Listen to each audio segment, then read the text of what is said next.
Hi everybody, I'm Jim Rohn. I was just going over our latest issue of our new magazine called The Achiever. I want to thank you for taking the time to spend just a few minutes with me today. I have a very interesting subject. I call it 5 Simple Steps to Go from Average to Fortune. I've been asked to give it in many places for corporations and companies, and now I have the opportunity to share it with you. It's a pretty big subject for someone like me. For my life started out rather modestly, up in farm country in Idaho where I was raised. I grew up in this little community of some 4,000 or 5,000 people, and went to high school, graduated, went to college for a year and a half, and then I quit, decided I was smart enough, and got me a job to see if I couldn't make all of my ambitions come true. My parents, I think, gave me a very good foundation, a very good start. I was an only child, so I think they took some extra time with me, and got off to a pretty good start. A couple of years after I left school, I found a very beautiful young lady and persuaded her to marry me, and kept making all of those grand promises, as we're inclined to do, that everything was going to work well and that she had made a wise decision. Well, 2 or 3 years after I'd gotten married, it didn't look like my new bride had made such a wise decision, because I'm now starting to struggle. I've got far too much month at the end of the money, if you've ever known what that's like, and I'm wondering what to do. I'm behind on my bills. I'm willing to work hard, that's not my problem, but it isn't going as well as I had thought it would up until that point. I'm struggling, and I'm wondering what to do. Should I go back to school and get some more education? I didn't have any capital to start a business, so all these questions were going through my mind at a time when I needed some answers, how to really become successful and how to turn my life around. Well, at age 25, good fortune came my way. And sometimes it's a little difficult to describe good fortune. Why do unique things happen to you when they do? Part of that's a mystery to me. I really don't know. One of my friends says, well, things don't just happen. They happen just. And maybe that's it. I really don't know. But my good fortune was, at age 25, I met a very remarkable man. His name was Mr. Schoaf, Mr. Earl Schoaf. And he's the gentleman who gave me those last final answers that I had been looking for up until that time. Mr. Schoaf was a very unique gentleman. He was a businessman, an entrepreneur. He had several businesses.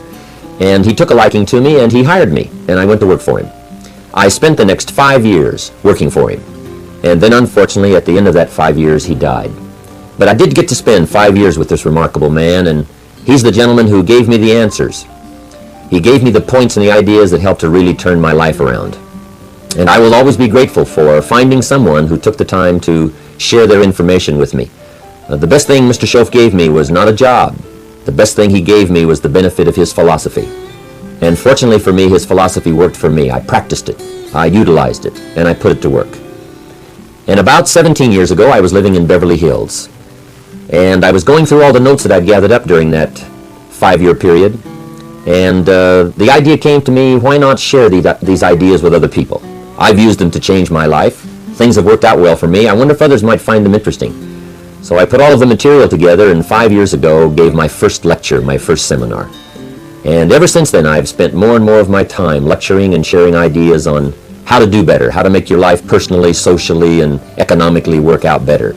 And especially for the last 6 or 7 years, I've had the opportunity to travel around the world. The seminar's been translated in many languages, and I find myself now spending the biggest share of my time lecturing, sharing ideas, and trying to come up with answers that can make a difference in your life. Let me give you this simple little talk, how to go from average to fortune. There's 5 simple steps. You might like to make a note of them. Here's the first one. Get serious. That's number 1. I don't know any substitute for that. You've really got to get serious. You don't have to be grim, but you must be serious. I know a guy that's got a half a dozen jokes keeping him from becoming wealthy. He's not known as rich. He's known as a joker, which I guess is okay if that's the kind of life you want to live. But it really isn't the best way to live. To go from average to fortune, you must get serious. And you must get serious about 2 very important things. Number 1 is setting your goals and where you want to go. Designing the next 5, the next 10 years is so vitally important. What do you want to do economically? Where do you want to go? What do you want to be? What would you like to have? What would you like to share? How much would you like to earn? How far would you like to go? Those are some major questions to ask. And for that all to work out like you want it to for the next 5 or 10 years, in my personal opinion, you've got to get serious. Then you have to get serious about another important subject. And that important subject is called personal development. Personal development is striving hard to become the kind of person that you want to be. And to become the kind of person you want to be, you've got to work at it. 10 years from now, you will surely become someone. The big question is, who? What are you becoming? And if you go to work on it now, sure enough, in a very short period of time, you can take on a new direction to become the kind of person you want to be. There's a very important question to ask, and the question is, 10 years from now, you will surely arrive. And the question is, where? So to answer the question of where you want to arrive and the kind of person you want to be, you've got to get serious. So that's point number one. To make your life worthwhile and unique, to go from average to fortune, you've got to get serious. Now, the second point is, get smart. To make your life work out worthwhile, you've got to have some ideas. You've got to have the information. So you've got to be smart. In fact, in this decade, you must be much smarter than you were in the last decade. You've got to read the books. You've got to come up with the information. When I have a chance to talk to the high school kids, that's the theme of my talk. Get smart. There's nothing worse than being stupid. And if you will read the books, learn from your experiences, do all the things that you possibly can to get the information, sure enough, you'll be wiser this year than you were last year. And I've got a few techniques that I teach in my seminar on how to get smarter. Keeping a journal, going to the lectures, going to the seminars, listening to the sermons, picking up ideas from other people. You just must keep up this steady process of learning. Never cease your quest for knowledge. And that's one of the key points to go from average to fortune.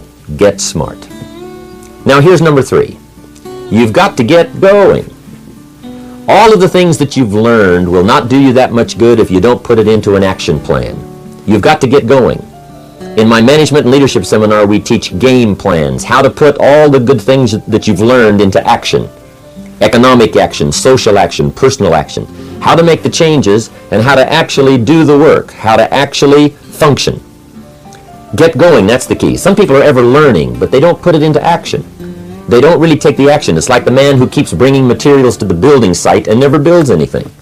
He keeps bringing in the sand and the gravel and the windows and the doors and the roofing material, and he just stacks up all these supplies, but he never builds anything. See, if you do that long enough, fairly soon they'll come and take you away. You've got to do something with what you've learned. You've got to take action. You've got to get going.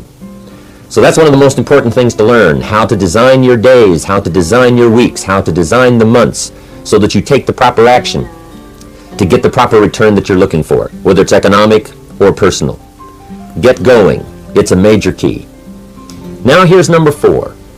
You must get excited. And not just the false enthusiasm of just pure positive thinking.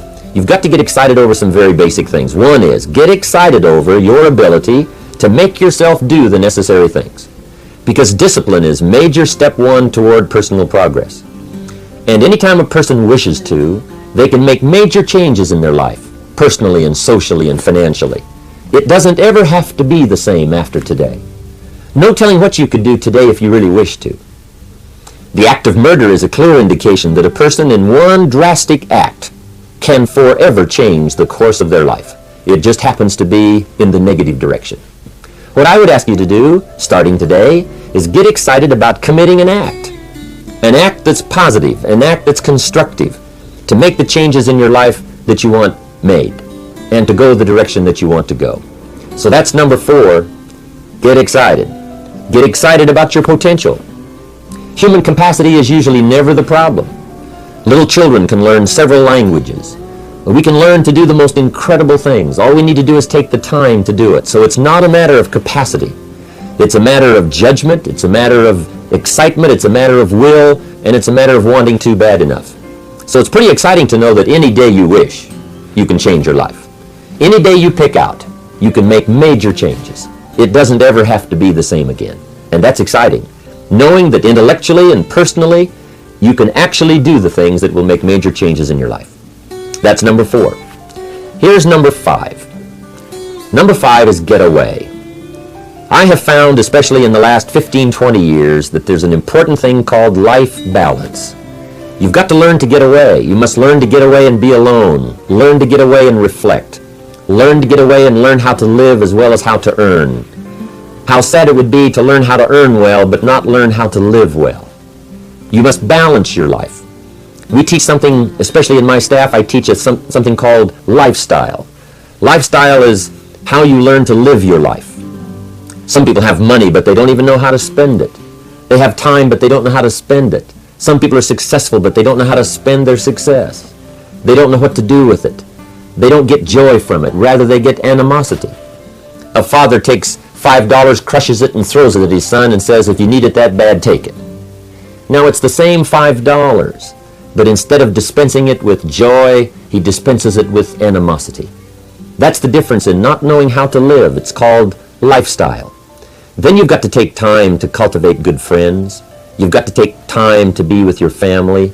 You've got to take time to be with the people who are important to you, designing your life in those respects.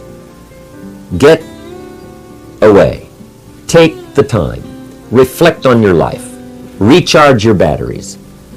Do some growing away from your enterprise. Then when you come back to your enterprise, after you have taken this time to balance your life, you will find that on the job, working on your enterprise, things will really go much better.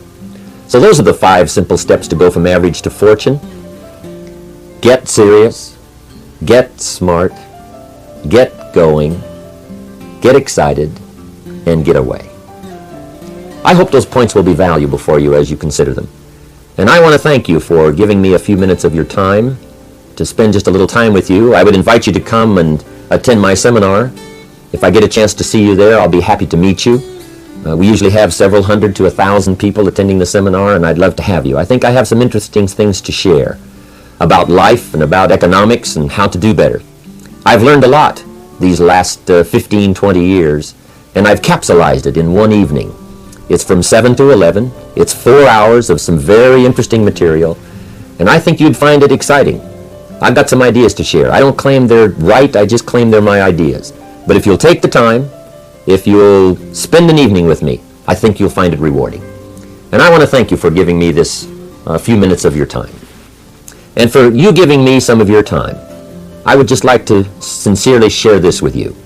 Do not walk in front of me. I may not follow. Do not walk behind me. I may not lead. But walk beside me and be my friend. Thank you for listening.